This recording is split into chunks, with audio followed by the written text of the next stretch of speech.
5월 22일 새벽 기도의 말씀입니다. 오늘 말씀은 사도행전 10장 1절에서 16절까지 말씀입니다. 가이사랴에 고넬료라 하는 사람이 있으니 이달리아 부대라 하는 군대의 백부장이라. 그가 경건하여 온 집안과 더불어 하나님을 경외하며 백성을 많이 구제하고 하나님께 항상 기도하더니 하루는 제9시쯤 되어 환상 중에 밝히 보매 하나님의 사자가 들어와 이르되 고넬료야 하니 고넬료가 주목하여 보고 두려워 이르되 주여 무슨 일이니이까. 천사가 이르되 내 기도와 구제가 하나님 앞에 상달되어 기억하신 바가 되었으니 내가 지금 사람들을 요바에 보내어 베드로라 하는 시몬을 청하라. 그는 무두장이 시몬의 집에 유숙하니 그 집은 해변에 있다 하더라. 마침 말하던 천사가 떠나매 고넬료가 집안 하인 둘과 부하 가운데 경건한 사람 하나를 불러 이 일을 다 이루고 욥바로 보내니라. 이튿날 그들이 길을 가다가 그 성에 가까이 갔을 그때에 베드로가 기도하려고 지붕에 올라가니 그 시각은 제6시더라.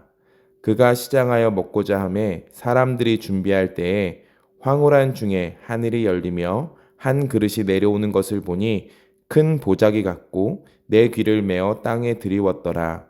그 안에는 땅에 있는 각종 네 발 가진 짐승과 기는 것과 공중에 나는 것들이 있더라.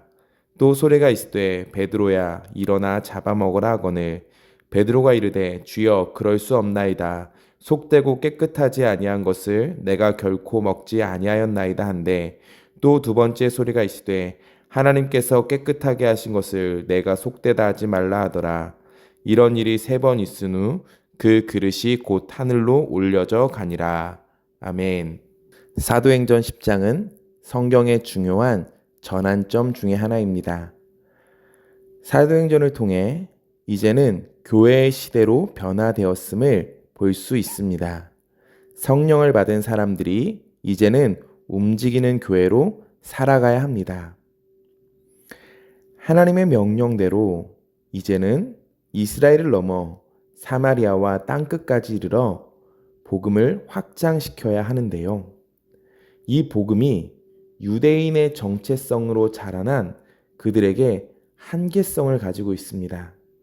그것이 무엇이냐면 선민의식, 이방인은 부정하다는 생각으로 복음의 확장이 가로막혀 있는 것입니다. 사도행전 10장은 이제 그 틀을 깨고 있습니다. 이스라엘을 중심으로 진행되던 하나님의 나라가 모든 민족을 대상으로 진행되는데 그 주인공이 고넬료입니다. 이 고넬료가 베드로를 통하여 구원을 받게 되는 이야기가 10장부터 펼쳐집니다. 이 고넬료는 어떤 사람입니까? 2절은 이렇게 말합니다. 그가 경건하여 온 집안과 더불어 하나님을 경외하며 백성을 많이 구제하고 하나님께 항상 기도하더니 어떻게 평가하냐면요. 하나님을 믿고 구제하고 기도하던 사람이다 라고 말합니다. 이 고넬료는 유대교를 믿고 있었고 하나님을 경외하는 일에 열심을 냈던 사람으로 보입니다. 그러나 아직 성령을 모르고 있었고 예수님을 몰랐기에 그에게 복음이 필요했습니다. 고넬료가 예수님을 믿고 복음을 받아들이는 과정을 통해서 우리가 여러 가지를 생각해 보기를 원합니다. 오늘 이 고넬료가 기도하는 중에 천사의 계시를 받습니다. 가서 베드로를 불러오라 라고 하는 것입니다. 그때 베드로도 동일하게 환상을 보는데 하나님께서 보여주시는 이상한 환상을 보게 됩니다. 부정한 짐승들이 보자기 안에 쌓여서 내려오는데 그것을 잡아먹으라 라고 합니다. 베드로가 자신이 가지고 있었던 신앙의 전통을 따라서 부정한 것이기에 먹을 수 없다라고 말합니다. 하나님께서 다시 말씀하시기를 내가 깨끗하다고 하는 것을 너가 속되다고 하지 말라라고 하십니다. 이 일을 3번 반복했다라고 합니다. 그 환상이 끝난 뒤에 욥바에서 고넬료가 보낸 사람들이 왔습니다. 이 환상이 무슨 뜻인가 할 때 또 성령께서 친히 걱정 말고 가라, 내가 저들을 보냈다 하는 말씀을 주십니다. 그래서 가이사랴로 가서 고넬료와 그의 일가들이 모인 자리에서 베드로가 설교를 하고, 설교를 하는 중에 성령이 임하여 저들이 다 성령으로 충만케 하는 일을 목도하게 되고, 그들에게 물로 세례를 베푸는 일로 이 사도행전 10장이 끝이 나게 됩니다. 우리가 여기서 생각해 볼 것이 있습니다. 천사가 고넬료를 찾아와서 직접 만났습니다. 그러면 만나서 베드로를 데려오라라는 이야기를 하기보다 직접 복음을 전해줘도 됐습니다. 그런데 아주 번거로운 일을 하신다라는 겁니다. 베드로를 하나님께서 직접 또 찾아가시고 베드로의 생각을 깨트리시고 직접 찾아오게 하셔서 세례를 베풀고 복음을 전하게 하신다라는 것입니다. 하나님께서 굳이 천사를 보내셨다면 직접 설명하시는 것이 더 쉽습니다. 그런데 왜 이렇게 번거로운 일을 하시냐는 겁니다. 하나님은 복음을 전하는 일에 움직이는 교회를 사용하기 원하신다라는 겁니다. 우리가 하나님의 부르심을 받아 움직이는 교회로서 사용되어지고 그 안에서 또 아름답게 세워지기를 바라고 계신다라는 겁니다. 이전에 한 번 더 생각할 것이 있는데요. 고넬료를 부르시는 하나님의 열심입니다. 고넬료가 회심하기 위해서는 베드로가 변화되어야 했습니다.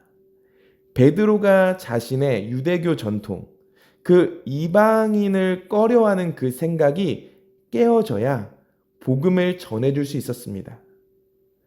하나님께서는 전도를 받아야 하는 신앙이 없는 사람을 전도시키기 위해서 전도를 해야 하는 신자를 먼저 변화시키셨습니다. 4세기 크리스소스톰이라고 하는 사람이요, 이 상황을 가지고 이렇게 이야기했습니다. 고넬료를 신앙으로 이끌기 위해서 많은 수고가 행해집니다. 천사가 파견되고 성령께서 역사하시고 사도들의 우두머리가 그에게 불려가며 신기한 환상이 주어집니다.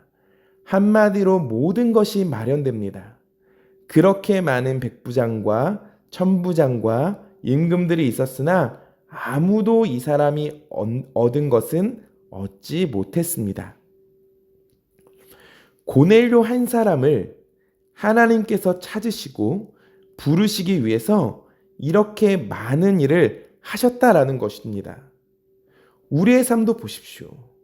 우리 한 사람을 구원하시려고 하나님께서 얼마나 많은 에너지를 쓰셨습니까?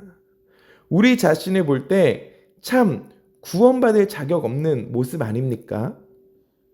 끊임없이 하나님을 멀리하려고 하는 그런 우리가 지금 하나님을 믿고 있다라는 것, 이것이 얼마나 큰 기적입니까? 하나님의 열심히 우리를 이끌어 주셨기에 우리가 하나님을 믿을 수 있습니다. 하나님은 고넬료를 열심으로 구원하셨습니다. 그리고 우리도 동일하게 열심으로 구원하고 계십니다. 구원한 우리를 또 이제는 교회로 쓰기를 원하신다라는 겁니다. 하나님은 지금도 교회가 확장되기를 소망하고 계십니다. 하나님은 그 확장되어지는 일에 우리를 부르고 계십니다. 고넬료와 이 가족의 회심, 이것은요, 사도행전에서 가장 긴 회심의 이야기입니다. 가장 길어요. 고넬료의 회심이라는 주제가 베드로의 선교적 회심이라는 주제와 함께 다루어져야 하기 때문입니다. 교회를 설득하는 시간이 길기에 고넬료의 회심의 이야기가 길어지는 겁니다. 이것은 지금도 동일합니다. 왜 이렇게 하나님께서 더디 오십니까? 라는 질문에요. 하나님은 이렇게 말씀하실 수 있습니다. 너희가 이 세상에 복음을 전하지 않기 때문이라고요. 이 세상이 하나님의 복음을 듣기 원하는데 너희를 설득하느라 시간이 늦어지고 있어 라고 말씀하실 수 있습니다. 우리는 이것을 기억해야 합니다. 하나님이 우리를 구원하셨습니다. 놀라운 에너지를 쓰셔서요. 그리고 구원하신 우리를 구원의 목적에 맞게 쓰시기를 원하고 계십니다. 그 구원하실 때 했던 에너지를 또 우리를 설득하는 데 지금 쓰고 계십니다. 이제는 우리가 응답할 때입니다. 고넬료를 쉽게 구원하실 수 있었지만 베드로를 통해서 구원하셨듯이 우리를 통해서 하나님은 일하길 원하십니다. 하나님께서 원하시는 그 모습 그대로 우리도 쓰임받기를 소망합니다. 하나님은 우리를 부르고 계십니다. 우리가 어떠한 생각과 편견에 갇혀서 움직이지 못하고 있다면 그것을 깨트리시는 하나님을 만나시길 바랍니다. 그리고 우리 안에 일하셨던 그 하나님의 열심으로 우리도 반응하여서 열심을 낼 수 있기를 소망합니다. 우리가 하나님 앞에 이렇게 고백했으면 좋겠습니다. 하나님, 나를 사용하여 주시옵소서. 우리가 쓰임받기 원합니다. 그렇게 소망하시고 쓰임받으시는 아름다운 태국 한인교회 성도님들이 되어주시기를 간절히 소망합니다. 기도하겠습니다. 하나님, 우리가 하나님의 은혜로 지금 여기 서 있습니다. 하나님, 우리가 하나님께 쓰임받기를 소망합니다. 하나님께서 주신 은혜에 반응하며 사명자로 살아가기를 소망합니다. 주님, 우리를 설득하시는데 우리가 우리의 생각과 편견에 사로잡혀 움직이지 못하고 있다면 다시 한번 우리가 주님께 반응하여 우리의 삶과 우리의 생각을 내어드리게 하여 주시옵소서. 주님, 오늘도 새벽을 깨우며 나아갑니다. 주님의 뜻을 깨달아 누리는 하루가 되게 하여 주시고 주님께 감사하며 살아가는 오늘 하루, 주님께 쓰임받는 오늘 하루가 되게 하여 주시옵소서. 사랑합니다. 감사합니다. 예수님의 이름으로 기도합니다. 아멘.